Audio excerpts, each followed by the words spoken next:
Hello audience, Chaditude here. Today we are reviewing Spider-Man No Way Home. This is the first review I've made in a couple years, so if it's a bit rusty, I'm sorry. The only thing I can really promise about this review is I will talk about spoilers at the very end. So if you've not seen the movie and you just want to hear my thoughts on it, and my more thoughts on Spider-Man if my 30-minute video essay wasn't enough, here this video is. I will obviously put a warning up when I talk about spoilers, so no need to fear. So, yeah, let's talk about Spider-Man No Way Home. It's the third installment in the Jon Watts trilogy of films and part of the MCU, and if you don't know about these movies, you must be under a rock. I mean, each of them has basically made $1 billion. So, where to begin? There's so much I want to say about this, but to avoid spoilers, I'm going to talk about the things that are shown in the trailer. This is easily Tom Holland's best performance as Spider-Man. You know, obviously certain movies show glimpses of what he can do as an actor and his versatility. You know, when he's under all the rubble in Homecoming, when he's talking to Happy on the plane, when Tony dies, when Peter dies himself. You know, there's all of that stuff, and it shows this emotional range that Tom Holland can go to. But this movie, he goes down it a lot, and that's not a spoiler because obviously the trailers show that he's going through it, because obviously Far From Home ended with the cliffhanger that the world knows he's Spider-Man.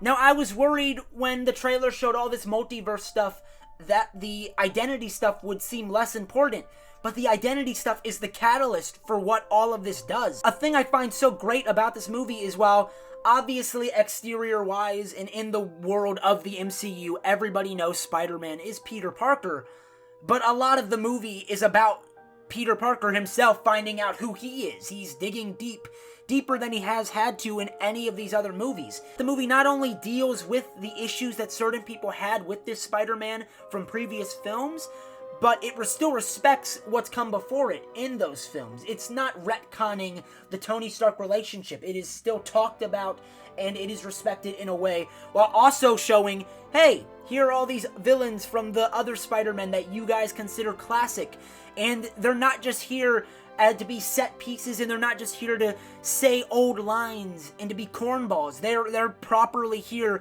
to serve the story. The identity stuff is still a catalyst for everything that comes through. Those last 10 minutes are some of the best Spider-Man stuff I've ever seen, and it feels earned. That was the important part to me, that the stuff in this movie felt earned. Because if you've seen the trailers, you have an idea of what you want to see and what you expect. But they don't bring in Alfred Molina and Willem Dafoe and all of these actors just to be like, hey, we're the old characters and we're back for nostalgia because Disney wants all your money.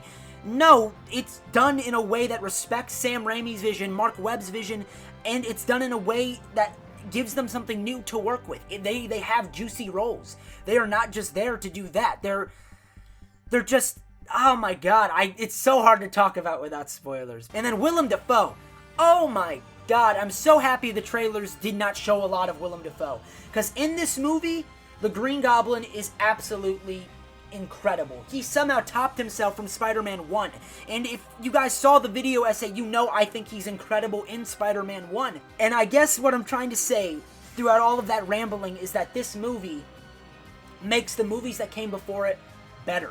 By Mysterio revealing Spider-Man's identity and that being the catalyst for everything in this movie, it makes Mysterio grow as an antagonist. It makes him a better villain than he was in Far From Home, and because of that, it makes me appreciate Far From Home more. And then obviously the returning villains, getting to see a new spin on that makes me appreciate their movies more. Jamie Foxx, and I rewatched Amazing Spider-Man 2 for my video essay and before I saw this movie. Jamie Foxx in this movie is so much better than he was in Amazing Spider-Man 2. He's given it's more of Jamie Foxx instead of him playing a character that doesn't match Jamie Foxx. Like, why would you cast Jamie Foxx to play a nerdy, dweebish character like he is in the Mark Webb film? This movie still finds a way to respect that, but it gives him something new to work with. The trailers do not give everything away. There's a lot of really good stuff in this movie that gets down to the core of what I believe Spider-Man is. And it feels earned, and it's beautiful, and it's the best shot Spider-Man film of the Jon Watts trilogy. The action is the best it has been in the Jon Watts trilogy, and it's some of the best Spider-Man fights ever. No Way Home, every single shot that Jon Watts does to show Peter's spider tingle, or Peter tingle in his spider sense, whatever you want to call it, every single shot that he does showing that, it's unique, and it feels like we've not only seen Peter grow as a character, but we've also seen Jon Watts grow as a director. But there are some shots in here that I was like, okay, they're really sticking with it. We're like a minute into this shot, and we're really sticking with it. And that just makes me happy, because that's the studio allowing Jon Watts and the creative team to do something that really helps build the tension of a scene. And obviously, when you're working with actors like Willem Dafoe, Jamie Foxx, and Alfred Molina, who all know what they're doing, you want to build that tension to whatever the end of that scene is. Everybody is working at an extreme level. The fact that Doctor Strange is in here and you get all the kaleidoscope effects of his stuff, the fact that you also get these incredible power sets of all these different villains, and other than a couple wonky shots, the CG looks that good. That is a testament to the creative team doing it. It really does feel like a comic book brought to life. And with every callback and everything like that, it feels earned for the most part. There's obviously a couple jokes. You know, that this film is not perfect. Mainly the first half, I think the editing can be a bit fast, because obviously they're trying to get to what was mainly advertised in the trailers. And I'm not going to talk on it too much. But some of the editing choices can be a bit fast, and some of the scenes they seem like they're heading somewhere, and then they have to be cut off with a joke. And I feel like that takes away from the emotional maturity of it at times. But there's a switch in this film. There is a moment in this film where the tone goes from down here to here, and you go, okay, things just got real. At that point, Tom Holland's performance goes from a 7 to a 9. He goes all out as Spider-Man, showing every side of that character and it's a very emotional and mature way that I could not picture this Spider-Man doing 2 films earlier. Now, I'm gonna have to end that part of the review here. I'm not gonna give it a number or a letter score, because that seems dumb. No, I liked it.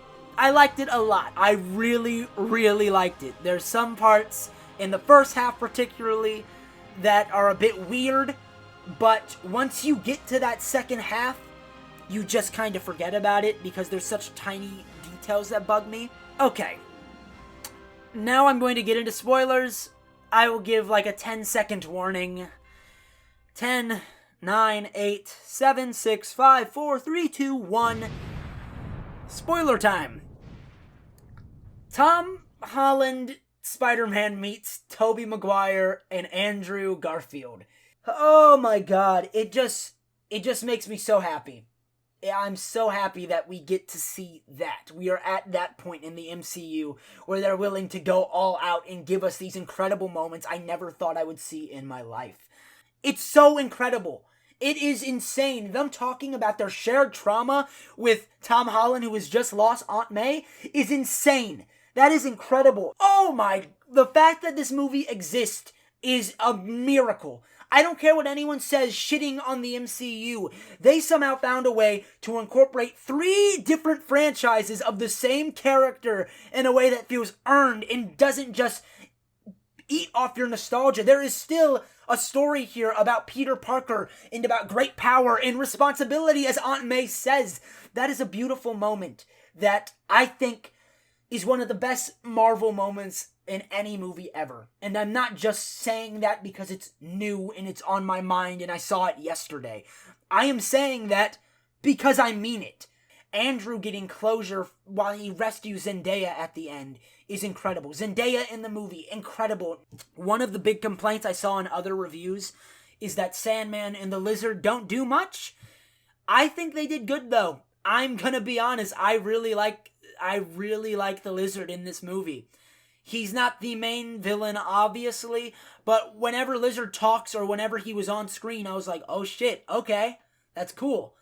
As for Sandman, that's another complaint I kind of have. I feel like he switches up really fast, and I didn't really buy that part of it, but I recognize They needed that villain for the final fight. Seeing the different dialogue between Andrew, Toby, and Tom, talking about their shared experience and them teaching Tom new things he needs to know about being Spider-Man, it just feels so earned. And that ending of him deciding to not tell MJ and Ned, that is so Spider-Man. That new suit at the end is so Spider-Man. Spider-Man in the snow, falling towards the camera, and then the credits starting.